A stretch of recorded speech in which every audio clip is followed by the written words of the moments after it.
Bapak Ibu, saudara-saudara sekalian yang Tuhan Yesus kasihi, sebentar lagi kita akan masuk ke tahun yang baru 2024, meninggalkan 2023 dan masuk ke dalam 2024. Nah, biasanya di tahun baru itu di akhir tahun dan di awal tahun biasanya setiap orang itu melakukan evaluasi apa yang sudah dia lakukan selama 1 tahun terakhir, dan kemudian itu menjadi dasar bagi dia menentukan ke depan dia harus melakukan apa. Dia mengambil keputusan, dia berniat, dia berkehendak, lalu kemudian dia menetapkan apa yang menjadi hal yang perlu menjadi prioritas dalam kehidupannya dan apa yang harus dia lakukan pada tahun yang akan datang. Nah, hal tersebut yang sering disebut dengan resolusi. Jadi biasanya tiap orang menentukan ya, jadi orang-orang terutama di kehidupan yang lebih modern seperti di kota-kota besar, cenderung setiap orang melakukan evaluasi lalu menentukan resolusi apa yang menjadi tekad atau niat dia untuk dilakukan pada tahun yang baru nanti ya, atau tahun yang akan datang ya, tahun yang masuk ke tahun yang baru itu.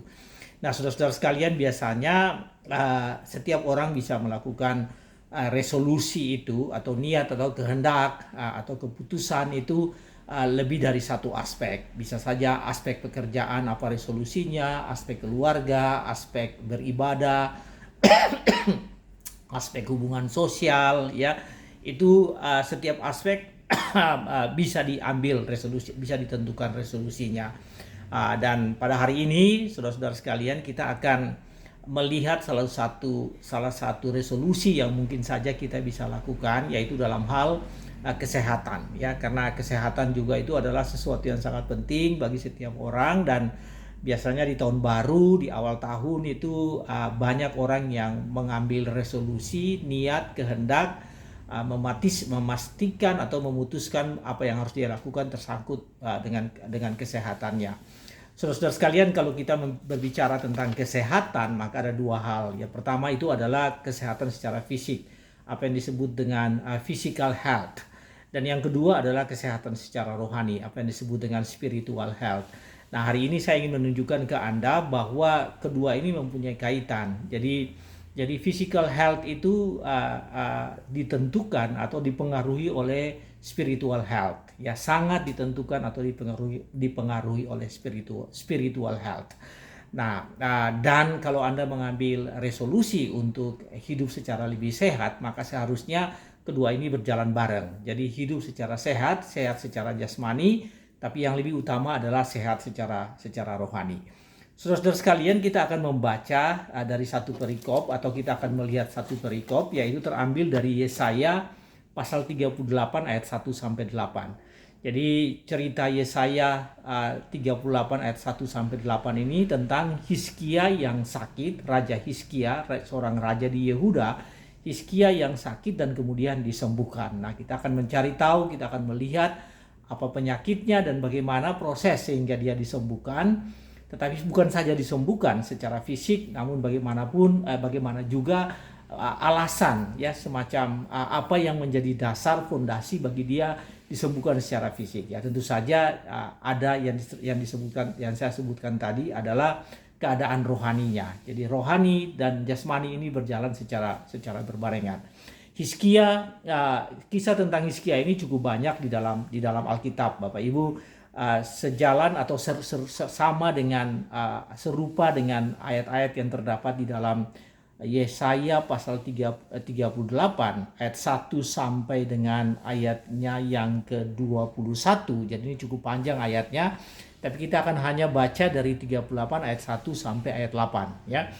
Jadi sejalan atau sama dengan ayat pasal 30 Yesaya 38 ini, kisah tentang Hizkia Anda juga bisa baca di dalam dua raja-raja, terutama tentang Hizkia yang disembuhkan ini di dalam dua raja-raja pasal 20 ayat 1 sampai 11, dan di dalam dua Tawari pasal 32 ayat 24 sampai 26 ya.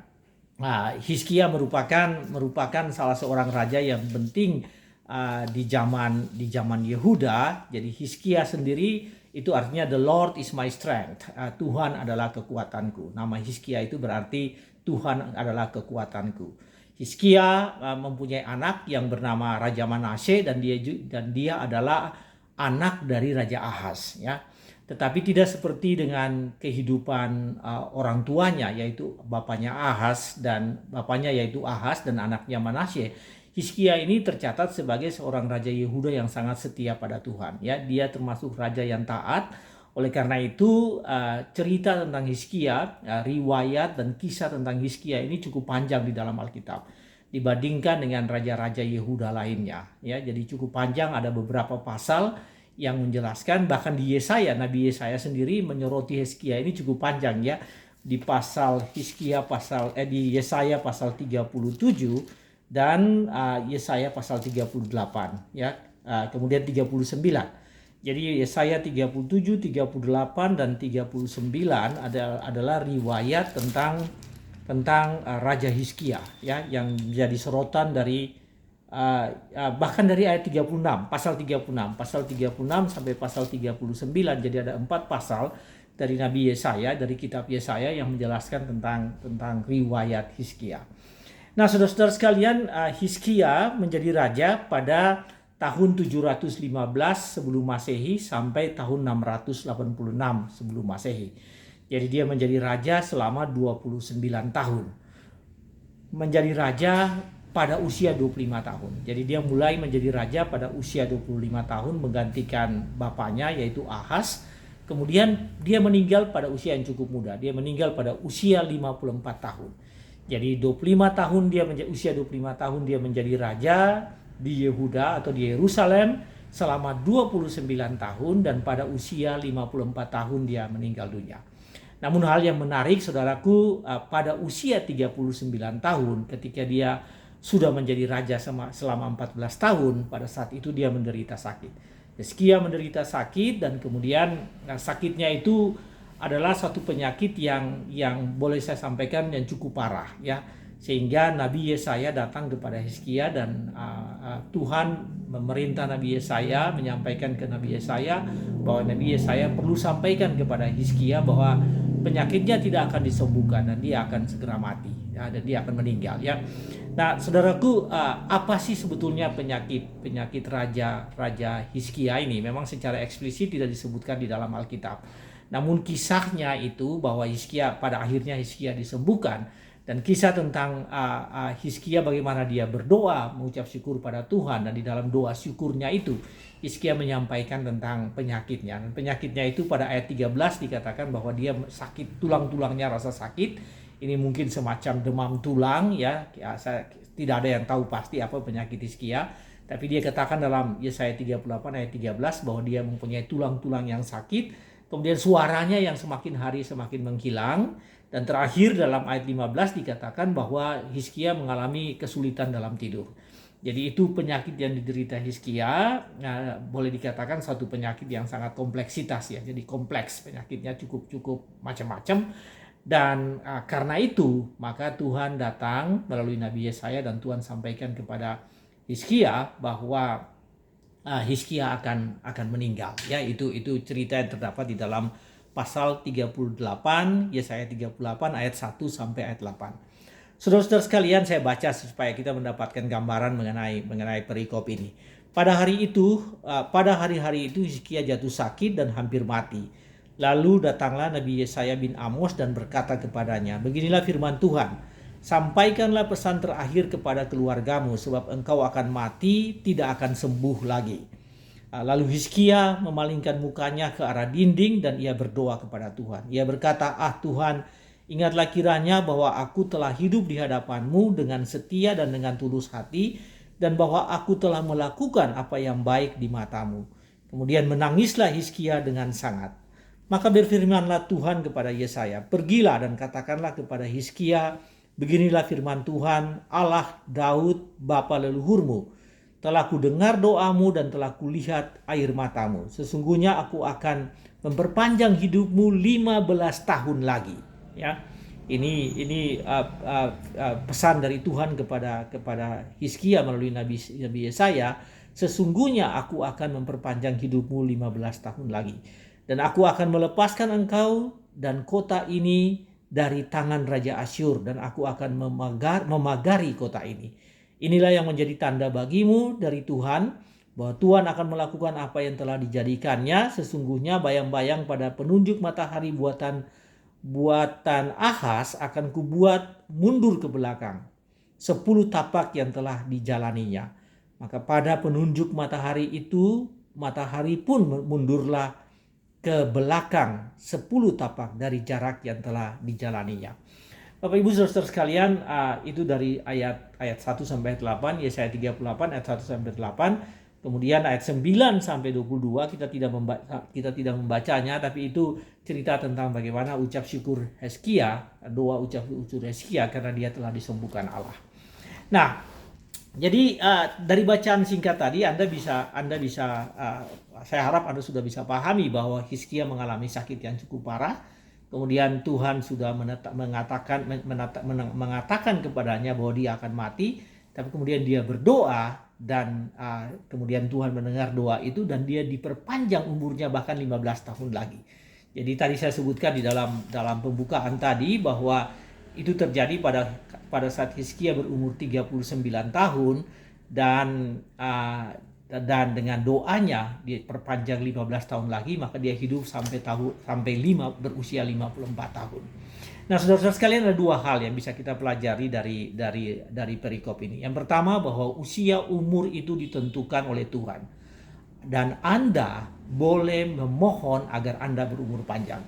Sekali lagi saya tekankan bahwa usia setiap orang, usia setiap anak-anak Tuhan, usia setiap manusia itu ditentukan oleh Tuhan. Dan sebagai anak-anak Tuhan, sebagai murid Tuhan Yesus, sebagai pengikut Kristus, sebagai orang Kristen, Anda memiliki kesempatan untuk memohon dari Tuhan supaya Anda berumur panjang. Itu salah satu pokok dari perikop yang kita baca tadi. Nah, Hizkia sakit. Pasal 38 ayat 1 tadi disampaikan, kemudian dia akan mati, ya. Nabi Yesaya datang dan menyampaikan kepadanya bahwa dia akan mati dan penyakitnya itu nggak bisa disembuh, karena penyakitnya itu nggak bisa disembuh. Lalu kemudian Bapak Ibu Saudara-saudara sekalian dikatakan begini, lalu Hizkia ayat 2 ya, lalu Hizkia memaling mukanya ke arah dinding dan ia berdoa kepada Tuhan. Jadi ketika dia mendengar Yesaya menyampaikan itu ke dia tidak mempunyai tidak berkomentar apapun.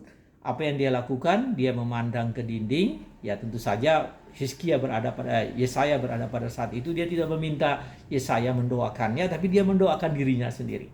Dan ini sangat luar biasa Bapak dan Ibu. Biasanya kalau kita dalam kondisi sakit begitu ya, kemudian kita selalu meminta orang lain mendoakan. Itu memang benar. Tetapi lebih hebat lagi kalau kita bisa mendoakan diri kita sendiri. Karena kita yang tahu persis apa yang kita alami dan kita punya hubungan dengan Tuhan. Anda mempunyai jalan akses yang luar biasa. Setiap orang mempunyai akses yang luar biasa dengan Tuhan. Jadi bisa meminta kepada Tuhan. Nah, ini yang dilakukan oleh Hizkia. Dia tidak meminta Yesaya, tolong doakan saya, tolong berdoa kepada saya. Tetapi ketika dia mendengar apa yang disampaikan Tuhan melalui Nabi Yesaya kepadanya, apa yang dia lakukannya? Yang dia lakukan yaitu dia berdoa langsung kepada Tuhan. Ya, saudaraku, mari kita melihat dan di dalam ayat kelima, jadi di ayat 2 tadi mengatakan dia berdoa kepada Tuhan.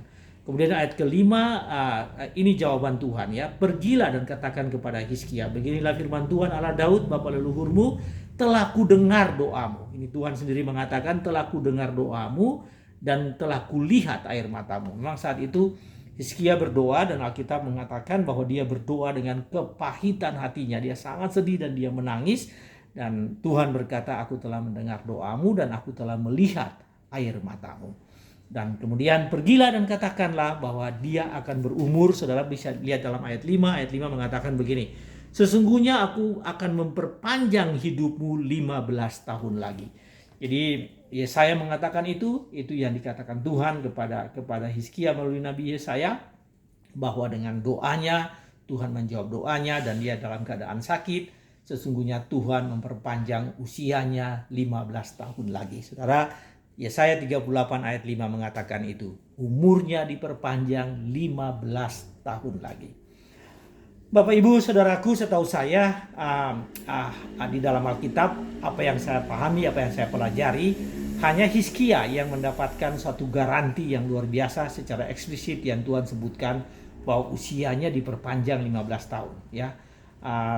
Itu secara eksplisit kita bisa menemukan itu, tidak menemukan itu di bagian lain dalam Alkitab kecuali dari sini, ya, dalam kasus Hizkia ini, bahwa Tuhan mengatakan usia Hizkia, usia seseorang, yaitu dalam hal ini Hizkia, usianya diperpanjang 15 tahun lagi dari apa yang sudah Tuhan rencanakan. Tapi Tuhan memperpanjang 15 tahun lagi. Namun kita baca di dalam Injil, di dalam banyak bagian dalam Alkitab bahwa Yesus menyembuhkan banyak orang. Dan ketika Yesus menyembuhkan banyak orang dari sakitnya, itu berarti umurnya diperpanjang, ya. Yesus membangkitkan Lazarus dari antara orang mati. Yesus menyembuhkan banyak orang, dan itu berarti bahwa sebetulnya Yesus memperpanjang, ya, Allah memperpanjang usia mereka. Bahkan sudah mati pun Allah membangkitkan. Apa yang terjadi dengan Lazarus. Saudara, dikatakan begini bahwa tanpa kita sadari, tapi sebetulnya setiap hari ketika kita bangun pagi-pagi dan kita menikmati hari baru, setiap hari adalah berkat-berkat yang baru bagi kita, dan setiap hari itu adalah tambahan usia kita yang Tuhan berikan kepada kita. Ketika Allah memberikan hari baru kepada kita, sebetulnya itu Allah menambahkan dan memperpanjang usia kita. Jadi eksplisit secara langsung terbuka dikatakan disampaikan kepada Hizkia 15 tahun lagi engkau akan hidup, tetapi kepada banyak orang dan kepada kita masing-masing. Setiap kali ketika Allah memberikan hari yang baru kepada kita, sebetulnya Allah memperpanjang usia kita. Bapak Ibu Saudara-saudara sekalian, di dalam Mazmur pasal 90, ini Mazmur yang ditulis oleh Musa, dan judul Mazmur itu di dalam Alkitab kita adalah Allah tempat perlindungan yang kekal. Kemudian di dalam ayat 10 Musa mengatakan begini, bahwa manusia itu hidup kira-kira 70 tahun. Hidup kami hanya 70 tahun. Dan apabila kami kuat adalah 80 tahun. Jadi Musa sendiri mengatakan bahwa itulah usia manusia, 70-80 tahun. Tapi kemudian di bagian akhir dari Mazmur 90 ini Musa mengatakan, karena itu Bapa ajarilah kami untuk menghitung hari-hari kami sedemikian rupa supaya kami beroleh hati yang bijaksana. Jadi Musa memahami betul bahwa usia manusia itu, usia dari setiap kita ditentukan oleh Tuhan. Bahkan Musa menggunakan indikator angka yang sangat pas. Yang sangat tepat, ya, yang sangat eksak, ya, yang sangat pasti, yaitu 70 tahun, dan kalau kuat menjadi 80 tahun. Saudara, ketika Ayub berbicara dengan teman-temannya, berargumentasi dengan teman-temannya, dan kemudian teman-temannya itu menyatakan bahwa Ayub ini menerima kutukan dari Tuhan karena perbuatan-perbuatannya yang salah. Kemudian di dalam satu bagian di dalam kitab Ayub atau surat Ayub, dalam kitab Ayub itu, Ayub mengatakan bahwa setiap orang itu hari-harinya telah dihitung oleh Tuhan, ya. Jadi jumlah hari-hari setiap orang itu telah dihitung. Our days are numbered, ya. Hari-hari kita itu telah dihitung oleh Tuhan. Nah, saudara, apa ini artinya? Ini artinya bahwa memang Tuhanlah yang menentukan semuanya itu, ya. Tuhan yang menentukan hari-hari setiap orang. Musa mengatakan secara lebih pasti lagi tentang jumlah tahun-tahunnya. Tetapi kemudian dari cerita tentang Hizkia kita bisa melihat bahwa Tuhan memperpanjang, menambah usia Hizkia. Dan karena itu menunjukkan dan semuanya ini menunjukkan bahwa hidup usia seseorang itu betul-betul berada di tangan Tuhan, ya. Jadi kesehatan fisik dan konsekuensi dari kesehatan fisik itu adalah usia seseorang itu berada sepenuhnya di tangan Tuhan. Saudaraku, apa yang menjadi pelajaran bagi kita? Pelajaran bagi kita bahwa hari ini kita harus sadar bahwa Tuhanlah yang menentukan hari-hari hidupmu. Tuhanlah yang menentukan usiamu. Sebab itu kita bisa memohon, Anda bisa memohon, Anda punya akses untuk memohon dari Tuhan agar usiamu itu ditentukan oleh Tuhan dan diperpanjang oleh Tuhan. Anda bisa memohon itu dari Tuhan, seperti banyak orang yang minta dari Tuhan supaya disembuhkan, dari Tuhan Yesus supaya disembuhkan. seperti Hizkia yang berdoa dengan sungguh-sungguh pada Tuhan untuk meminta supaya penyakitnya disembuhkan dan bahkan dia ditambah usia 15 tahun. Maka firman Tuhan hari ini mengajarkan kepada kita bahwa kita bisa meminta dari Tuhan. Kita mempunyai kesempatan, kita beroleh akses untuk meminta dari Tuhan, ya, tentang usia kita, ya, tentang berapa usia kita, dan kita tentang bisa meminta itu dari Tuhan. Karena itu kita patut mendoakan usia kita, minta dari Tuhan, karena dialah yang menentukan usiamu, ya, dia yang menentukan hari-harimu. Your days are numbers, ya. Jadi nama hari-harimu itu telah ditentukan oleh Tuhan. Seperti tadi yang disampaikan oleh Ayub, hari-harimu ditentukan oleh Tuhan. Karena itu kita punya kesempatan. Setiap orang punya kesempatan untuk datang dari Tuhan, dan di tahun yang baru ini sebagai resolusi bisa menyampaikan itu kepada Tuhan, meminta dari Tuhan, Tuhan berkati Anda di tahun yang baru ini. Saudara, hal yang kedua yaitu kalau tadi yang pertama itu bahwa kesehatan, kehidupan itu diberikan oleh Tuhan, ya, usia, tahun yang baru itu diberikan oleh Tuhan. Maka yang kedua yaitu bahwa akses, ya, mengapa sampai Hizkia bisa meminta? Karena memang Hizkia punya hubungan yang baik dengan Tuhan. Saudara, seseorang bisa meminta dari Tuhan, bisa datang pada Tuhan untuk meminta tentang kesembuhannya, bisa meminta tentang kesehatannya, bisa meminta tentang umurnya, ya, usianya. Itu karena apa? Karena dia mempunyai hubungan yang baik dengan Tuhan. Dengan kata lain, dia mempunyai kesehatan rohani. Karena dia mempunyai hubungan yang baik dengan Tuhan, karena dia mempunyai kesehatan rohani, maka dia bisa meminta kesehatan jasmani dari Tuhan. Karena dia mempunyai hubungan itu, maka hubungan itu semacam akses bagi dia. Kesempatan yang terbuka, jalan yang terbuka bagi dia untuk meminta itu dari Tuhan. Dan itu kita pelajari hal tersebut kita pelajari dari Hizkia ini, ya, Bapak Ibu Saudaraku. Di dalam ayat kedua tadi saya sampaikan, ya, Yesaya 38 ayat 2. Lalu Hizkia memalingkan mukanya ke arah dinding dan ia berdoa kepada Tuhan. Dan beginilah doanya. Ayat 3 mengatakan, ia berkata, "Ah Tuhan, ingatlah kiranya bahwa aku telah hidup di hadapanmu. Aku telah hidup di hadapanmu dengan setia." Ini melambangkan kesetiaan, ya, faithfulness. Jadi bagaimana hidup Hizkia ini yang setia kepada Tuhan, ya. Aku telah hidup dengan setia dan dengan tulus hati. Ini menunjukkan loyalitas, ya, loyalty, ya, loyalitas, ya, yang ada pada Hizkia. Dia hidup dengan menyerahkan hidup pada Tuhan, setia pada Tuhan, dan loyal kepada Tuhan. Bahwa aku telah melakukan apa yang baik di matamu. Jadi ini 3 poin utama yang disampaikan oleh Hizkia, bahwa aku telah hidup dengan setia, aku telah hidup dengan tulus hati, dan aku telah melakukan apa yang baik di matamu. Jadi melakukan apa yang baik di matamu artinya melakukan doing what is good in your eyes, in the Lord's eyes, ya.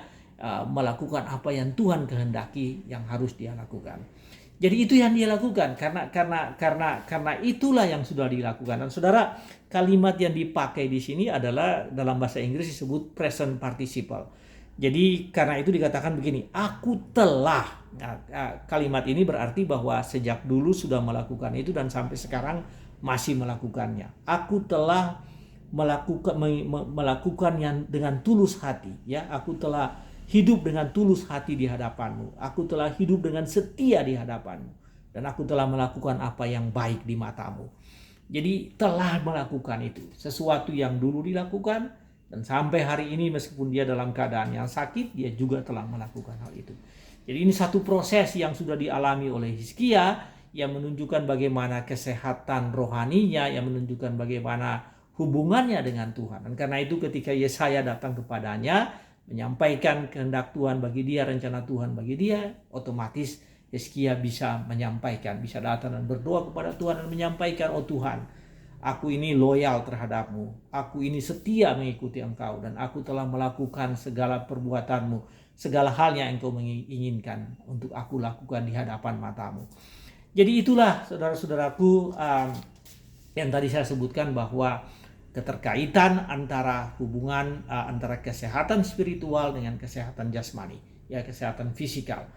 Jadi karena Hizkia mempunyai kesehatan spiritual, karena hubungan spiritual yang bagus dengan Tuhan, maka dia bisa memohon itu dari Tuhan. Dan seperti tadi kita baca di ayat 5, Tuhan menjawab itu dengan menyembuhkannya dan memberikan dia umur bertambah 15 tahun lagi. Nah, Bapak Ibu Saudaraku, yang menarik dari perikop ini yang tadi kita baca dari ayat 7 dan ayat 8, dan ini merupakan tanda. Jadi ketika disampaikan kepada Hizkia, lalu kemudian Tuhan mengatakan, inilah tanda bagimu bahwa engkau telah sembuh, bahwa engkau telah diberikan tambahan usia sebanyak 15 tahun. Inilah tanda bagimu. Dan tanda itu adalah apa, saudara sekalian? Yaitu matahari, ya. Ini ya, pada zaman Raja Ahaz membangun satu instrumen, dan instrumen itu untuk menunjukkan perputaran bumi, ya. Sebetulnya zaman dulu disebutkan perputaran matahari. Tapi dengan pengetahuan yang kita ada sekarang, ini adalah semacam perputaran bumi terhadap matahari, ya. Jadi Raja Ahaz membuat instrumen itu dan dipakai sampai zaman Raja Hizkia. Sehingga Tuhan katakan begini, ini tandanya bagimu, bahwa di instrumen tersebut kamu akan mendapatkan bahwa bumi ini berputar balik, atau dalam bahasanya di sini matahari, penunjuk matahari itu berputar balik sebanyak 10 derajat, ya. Jadi berputar balik selama 10 derajat, itu tandanya. Bapak Ibu Saudara-saudara sekalian, dalam satu jurnal ilmiah yang baru diterbitkan, ya, yang diterbitkan oleh apa yang disebut institusi yang bernama Armstrong Institute of Biblical Archaeology, ya. Armstrong Institute of Biblical Archaeology ini institusi yang berada di Israel, ya. Dan institusi itu melakukan penelitian, ya, berdasarkan apa yang disebut dengan paleomagnetik. Paleomagnetik itu artinya bagaimana magnetik bumi pada zaman-zaman purba, ya. Itu bidang ilmu yang disebut dengan paleomagnetik. Dan berdasarkan artefak yang mereka temukan itu adalah cap yang terbuat dari tanah liat, pottery, ya, dari tanah liat, dari tembikar. Dan tembikar itu adalah cap Raja Hizkia. Jadi cap Raja Hizkia kalau dia menentukan sesuatu keputusan, kemudian dicap. Nah, cap itu tembikar cap itu ditemukan, tembikar cap itu ditemukan. Dan kemudian cap itu dihitung bagaimana berdasarkan tembikar itu, lalu dengan ilmu yang disebut dengan paleomagnetik ini dilakukan penelitian beberapa tahun yang lalu, dan kemudian para ahli menemukan bahwa pada zaman Raja Hizkia, jadi karena ini terjadi di artefak tersebut, ya, maka kesimpulannya pada zaman Raja Hizkia itu betul-betul terjadi apa yang disebut dengan geomagnetic spike. Geomagnetic spike itu terjadi tiba-tiba fluktuasi magnetik dari bumi ini yang begitu besar yang terjadi pada zaman Raja Hizkia. Dan itu berarti bahwa ini menjadi tanda bahwa ketika Tuhan mengatakan kepada Hizkia, inilah tandamu bahwa bumi akan berputar balik sebanyak 10 derajat, ya, maka itu betul-betul terjadi pada zaman itu. Sekarang kita bisa membuktikan dengan ilmu pengetahuan dan teknologi yang diteliti di institusi yang tadi saya sebutkan, Armstrong Institute of Biblical Archaeology, melakukan penelitian dan menemukan bahwa betul-betul apa yang terjadi, janji Tuhan kepada Hizkia, bahwa engkau akan melihat matahari itu akan berputar 10 derajat ke arah yang berbeda. Ini yang disebut dengan reverse rotation, ya. Jadi rotasi yang berbalik, opposite rotation, rotasi dari bumi. Anda tahu bahwa bumi ini berputar dari barat ke timur, dan dengan adanya firman Tuhan seperti yang disampaikan kepada Hizkia ini, maka terjadi perubahan dari perputaran bumi. Dan bukti-bukti itu secara ilmiah ditentukan pada zaman ini bahwa betul-betul itu terjadi. Saudara, hal yang sama terjadi juga ketika Israel akan masuk ke Kanaan dan kemudian perang, dan kemudian bagaimana orang-orang Israel mendapatkan tanda-tanda tentang perputaran bumi, bagaimana tidak terjadi malam hari, hanya siang hari yang cukup panjang karena peperangan, ya, orang Israel pada zaman Yosua. Nah, saudara sekalian, apa ini maksudnya? Maksudnya demikian, bahwa karena kehidupan seseorang yang bernama Hizkia, dan karena pergumulannya, karena ketaatannya, karena kesetiaannya, karena loyalitasnya, dan karena hidupnya sesuai dengan firman Tuhan, maka hal-hal yang besar terjadi. Hal-hal besar yang terjadi itu terjadi miracle seperti yang tadi saya sebutkan, bahwa keajaiban yang luar biasa, bahwa rotasi bumi itu berbalik sebanyak 10 derajat ya. Dan yang kedua yang lebih luar biasa, terjadi kesembuhan kepada Hizkia. Jadi seseorang yang hidup secara benar, seseorang yang kesehatan rohaninya bagus, maka melalui dia terjadi hal-hal yang luar biasa, hal yang besar, baik bagi dunia ini maupun juga alam semesta ini, tapi juga terjadi bagi dirinya sendiri. Itulah bagaimana Tuhan menghargai orang-orang yang hidup setia, orang-orang yang tertentu yang betul-betul berpegang pada firman Tuhan. Dengan doa mereka, dengan doa orang-orang itu, maka Tuhan melakukan banyak hal. Nah, saudara-saudara, apa artinya bagi kita? Maka ini artinya bagi kita hidup dengan mengandalkan kesehatan rohani mempunyai dampak yang luar biasa.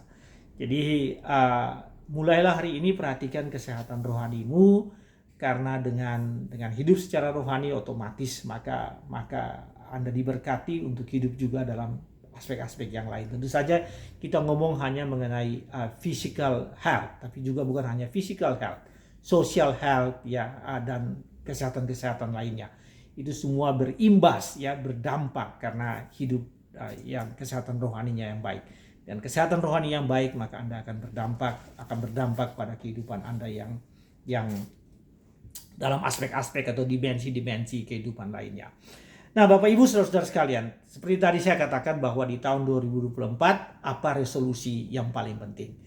Dari firman Tuhan pada hari ini, maka salah satu resolusi yang bisa Anda ambil, yaitu pastikan bahwa pada tahun 2024 Anda akan memiliki kesehatan rohani yang lebih baik ya. Dan itu melalui ibadah Anda, itu melalui doa Anda, itu melalui keputusan Anda untuk mempelajari firman Tuhan dan hidup seperti tadi Hizkia hidup ya, setia pada Tuhan, loyalitas pada Tuhan, dan sesuai pada Tuhan, di hadapan mata Tuhan, itu hidup sesuai dengan ketentuan dan firman-Nya. Jadi itu merupakan indikator kesehatan rohani. Anda bisa memutuskan bahwa 2024 sebagai resolusi pertama saya akan hidup lebih baik secara rohani.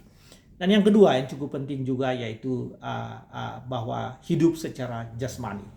Jadi karena saya hidup secara rohani dengan baik, maka saya pun mengambil resolusi di tahun 2024 saya akan hidup secara jasmani juga, dengan kesehatan jasmani yang lebih baik. Tentu saja Anda lebih tahu apa yang harus Anda lakukan. Mungkin lifestyle Anda, pola hidup Anda, cara hidup Anda, dan berbagai hal yang tergantung yang bisa mempengaruhi kesehatan Anda. Mungkin makanan Anda, minuman Anda, dan banyak hal ya. Bagaimana memanage yang disebut dengan memanage kehidupan supaya tidak mengalami tekanan, stres, hal-hal semacam itu ya, termasuk hal-hal yang sangat sederhana, penggunaan sumber daya pada Anda ya bisa mempengaruhi pada kesehatan tubuh Anda. Jadi ini merupakan resolusi kedua yang bisa Anda lakukan. Kalau resolusi pertama, mau hidup secara rohani dengan kesehatan rohani yang lebih baik, dan resolusi yang kedua bahwa pada tahun 2024 ini saya ingin hidup dengan kesehatan jasmani yang lebih baik, karena keduanya mempunyai saling keterkaitan. Kesehatan rohani yang lebih baik dan kesehatan jasmani yang lebih baik adalah resolusi yang penting yang harus diambil oleh setiap orang, yang terutama anak-anak Tuhan harus mengambil ini sebagai bagian dari resolusi dan kehidupannya di tahun yang baru nanti. Demikianlah firman Tuhan. Tuhan berkati saudara sekalian. Amin.